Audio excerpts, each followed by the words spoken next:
before you pour your next glass of wine, you need to make sure you finish watching this segment we're about to do. For today's Happiest Hour, sponsored by Acquistapace Markets, we are talking about the art of decanting. What is it? Why should we do it? How do we do it? I have so many questions. That's why back with us is Adam Acquistapace from Acquistapace Markets. Hello, my good sir. How you doing, man? Doing good. Always good when you're here. It is the Happiest Hour, okay? I see this all the time. I see some of my friends doing it on social media. What is decanting? All right, so the purpose of decanting, so as wines, there's a few of them. One of them is to a wine that has been aged, that has sediment in the bottle. It's how do you get the sediment out? The other thing is how do you open up a wine and cause the wine to breathe? So you're introducing oxygen, and it just looks cool. It does, by the way. But there's practical reasons, and so a couple of things. I want to show you guys a little bit about certain tools for decanting, why we decant, different wines you would decant. Do you decant white wines or is it red wines? What does it do for older wines? And then what does it do to a younger style wine? Yeah, so what do we need to get started? All right, so as most people say, like you said, I have one of these. You even have a decanter and you have no idea what to do with it. What to do with it. No idea what to do with it. All right, so this is how, a little bit about the wine bottle. So this style wine bottle is called a Bordeaux bottle, and in this part right here, this is called the neck.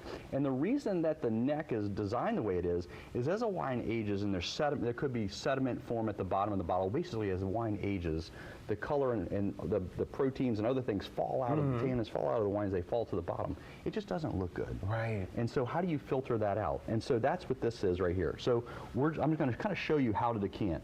So in this case, we're taking a decanter, but you can honestly use any device. Okay. And what we're trying to do is we're trying to introduce oxygen into the wine. Oxygen creates and oxygen destroys. Ooh, all right. That's right, because all wine is it's like confined produce. Interesting. And once it's in the bottle, and once we introduce oxygen, oxygen is going to attach itself to the tannin molecules and other things, and it will cause the wine to soften up, to be easier to drink.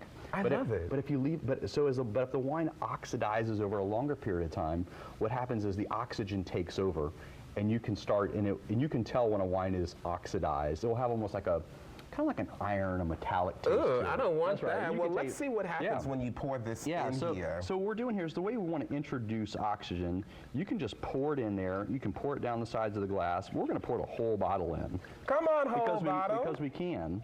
And so in this case, this is a younger style wine.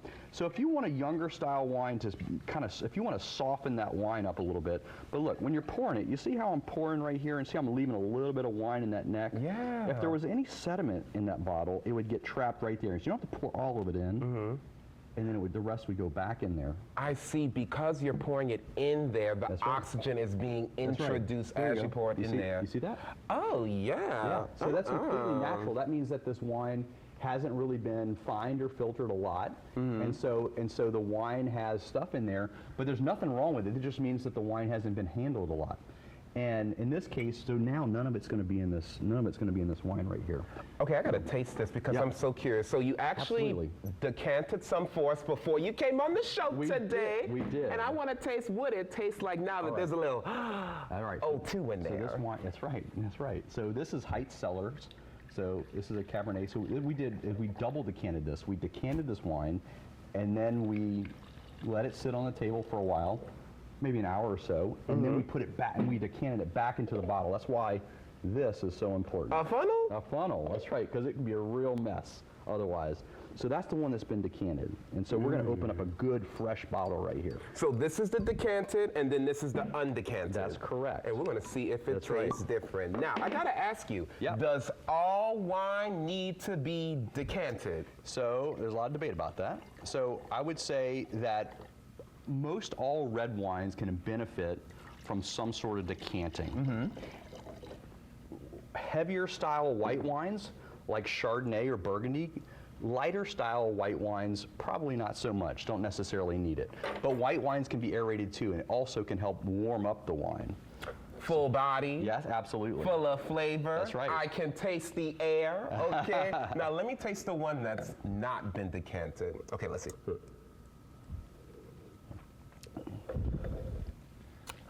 This is the same wine? Same wine. That's right. Okay, always decant your wine. I'm not even a wine drinker, but the decanted wine. Can you smell the difference? Yeah, not only can I smell it, can I taste the difference? It's amazing. So, so this is the thing.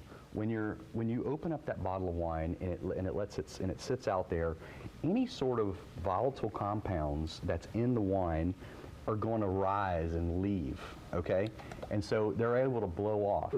And as that wine softens up, where this wine right here, it's so fresh and so tight, it just really, it needs some time and it needs to open up. It's amazing, huh? It really is. Now, why do you have a fork on the table? All right, so it's a good question. So if you don't have a decanter and you don't have a way to do it, somebody showed me this a long time ago. I was at a restaurant, and the lady who owns a winery, and I see her, she's pouring, she's got her glass of wine, and she's smelling on it, and she whips out a fork and she starts beating it. Like an egg? Like an egg. And she like stopped the whole room, and I couldn't believe it. We were like, what are you doing?